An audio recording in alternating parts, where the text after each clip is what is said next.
file. The nice thing for us is it saves us time in looking for files that in the office. Files get lost somewhere between our office and the judge's office, or the other way around. This way the files tend to stay in our office much more than they did before.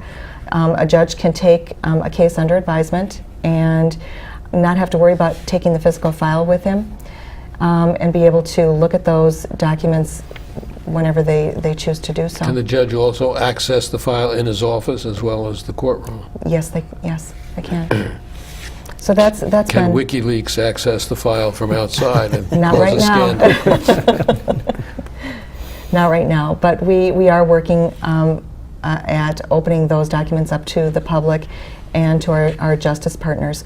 That's a very big program. I mean, is. that can make a big difference. It is. We're really looking forward to allowing access to our justice partners, because right now we supply them with copies.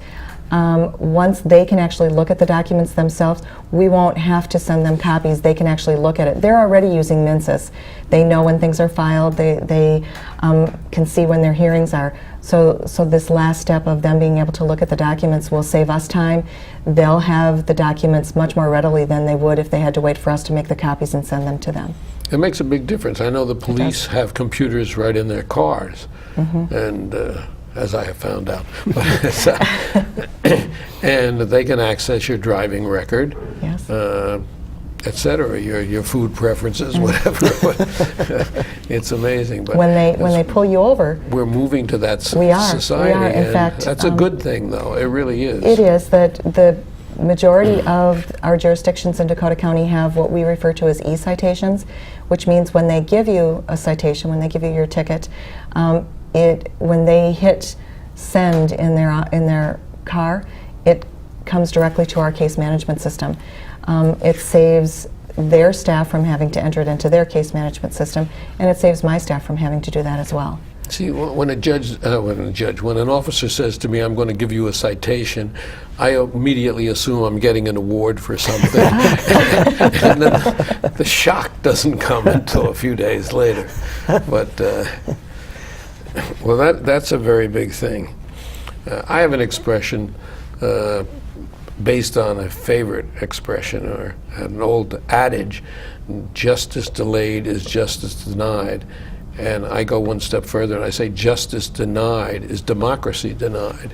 And that's basically what we're talking about here, is how to keep what is one of the most respected court systems in the country that way. I mean, when I practiced back east, you knew a decision that came out of the Minnesota Supreme Court was a good, solid decision. And the fact of the matter is, the decision in the Frank and Coleman case is now a model for courts all over the country as a well-reasoned, per curiam, all judges decision. That's what Minnesota has always been known as. And Minnesota has been disproportionately active.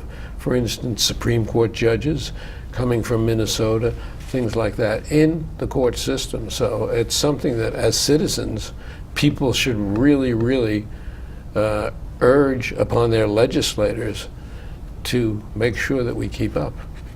Minnesota is actually a model throughout the nation for not only our efficiency and the quality of the services we provide, but even our structure. Minnesota, for instance, has one trial court. We're not divided into county courts or justice of the peaces or municipal judges. We used to have that, but we were able to get unified into one trial court. We then have a Court of Appeals, as you know, and then the Supreme Court. But in addition to that, recently we've developed a governance structure for the courts that includes the Supreme Court, the trial court, and the appellate court in this judicial council. And that again is a model for other states. I had a judge from Indiana call me and was inquiring, how did this all happen? Because we're looking at trying to do something in Indiana because we have this antiquated structure that's really time-consuming, it's inefficient, it's costly, and we'd like to get streamlined and more unified as you are in Minnesota. So it's really been, I think, always on the forefront of innovation and trying to provide better services at a more cost-efficient way to the people of Minnesota. And Dave has served on this Judicial Council, I think, forever. And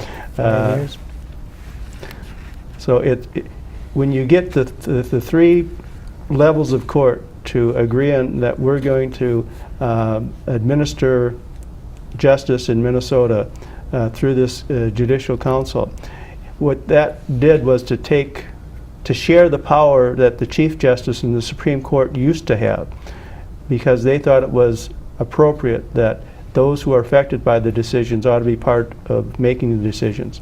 And that's not the case, and I don't think any other state has the same type of structure that we do. That's a very big thing.